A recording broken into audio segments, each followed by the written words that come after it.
আমরা জীবনে অনেক সময় অনেক তাড়াহুড়ো করে ফেলি, শুধু তাই নয়, তার সঙ্গে আর একটা জিনিস এমনি চলে আসে, সেটা হচ্ছে লোভ। তাড়াহুড়ো আর লোভ যদি দুটো একসঙ্গে আসে তাহলে কি হয় জানতে হলে ভিডিওটা পুরো দেখুন।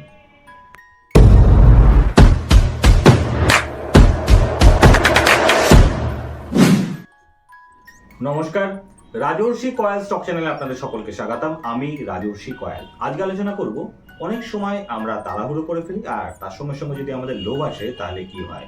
একটা ছোট্ট গল্পের মাধ্যমে আপনাদেরকে বোঝানোর চেষ্টা করছি। একটা বৃদ্ধ লোক, সে 3টে ব্যাগ নিয়ে রাস্তা দিয়ে হাঁটছে। একে প্রচন্ড গরম, তার উপরে 3টে ভারী ব্যাগ। বৃদ্ধ লোক কিছুতেই 3টে ব্যাগ নিয়ে হাঁটতে পারছেন না। হঠাৎ করে তিনি খেয়াল করলেন রাস্তার ধারে একজন হাড্ডা গোড্ডা ইয়ং ছেলে বসে আছে। বৃদ্ধ তাকে রিকোয়েস্ট করলেন, বাবা আমার একটা ব্যাগ বয়ে দেবে? তুমি যদি আমার ব্যাগটা বয়ে দাও তাহলে আমি তোকে 2000 টাকা দিতে পারি। ছেলেটি বললো, আমার তো কোনো কাজ নেই, আর এই সামান্য ব্যাগ কেনই বা বইতে পারবো না? বৃদ্ধের কাছে অনেক ভারী, কিন্তু আমার কাছে একদমই ভারী নয়। ছেলেটি ব্যাগটি নিল এবং বৃদ্ধের সঙ্গে হাঁটা শুরু করলো। হাঁটছে হাঁটছে হাঁটছে, বৃদ্ধের সঙ্গে ছেলেটির কথোপকথন হচ্ছে। হঠাৎ করে দেখলো যে একটা খাল পড়ে গেছে। সেই খালটা বেশি জল নেই, কিন্তু খালের উপর দিয়ে হেঁটে যেতে হবে। বৃদ্ধ একটু ভয় পেল। বৃদ্ধ ছেলেটিকে বলল, বাবা যদি কিছু মনে না করো, আমার আর একটা ব্যাগ ধরবে? এর জন্য আমি তোমায় 5000 টাকা দেবো। ছেলেটি একদম আনন্দে উচ্ছ্বসিত হয়ে বলল, ঠিক আছে দাদু, দিয়ে দাও ব্যাগটা। সেকেন্ড ব্যাগটিও নিল। বৃদ্ধ আবার হাঁটা শুরু করলো। হাঁটতে হাঁটতে এগিয়ে যাচ্ছে। এবার একটু উঁচু রাস্তা এবং একটু টিলার মতো।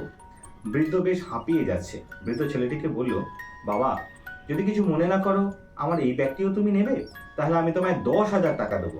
ছেলেটি একবারে লাফিয়ে সেই ব্যাগটি নিয়ে নিল, নিয়ে হাঁটা শুরু করলো। খুব ভালো করে খেয়াল করে ছেলেটি দেখলো যে বৃদ্ধের কাছে আর কিচ্ছু নেই। ছেলেটাকে জিজ্ঞেস করলো, আচ্ছা বাবা, তুমি যে বলছো টাকা, এই টাকাগুলো কোথা থেকে দেবে? তোমার কাছে আছে? বৃদ্ধ বললো, না না, আমি ব্যাগটা খুলে তোমাকে দেওয়ার ব্যবস্থা করবো। ছেলেটির সঙ্গে সঙ্গে, ওই যে বললাম তাড়াহুড়ো তার সঙ্গে লোভ, ছেলেটি ভাবলো যে না, এই ব্যাগ 3টে নিয়ে পালালেই তো হয়ে যায়, ব্যাস তাহলে আর কি। বৃদ্ধ কিছুই তাকে ধরতেও পারবে না, এই শরীর তাড়া করেও ধরতে পারবে না। যেমন ভাবা তেমনি কাজ। ব্যাগ 3টে নিয়ে লাগাও ছুট, দেদার ছুট। এবং যখন বাড়ি এলো, সেই ব্যাগগুলো খোলা শুরু করলো। খুলে দেখলো ব্যাগের মধ্যে কিচ্ছু নেই, ফাঁকা। সব ব্যাগের মধ্যে পাথর ভরা। শুধু একটা ব্যাগের মধ্যে একটা ছোট্ট কাগজের টুকরো, তাতে লেখা আছে, বাবা আমার পরিবারে আর কেউ নেই, আমি একা মানুষ। আমার বাড়ি ঘরদোর সম্পত্তি সবকিছু আমি একজনকে দিতে চেয়েছিলাম, একজন ইয়াং ছেলেকে, যে হবে খুব সৎ। ছেলেটি এটা পড়া মাত্র হতাশায় ভেঙে পড়লো এবং কান্না শুরু করলো।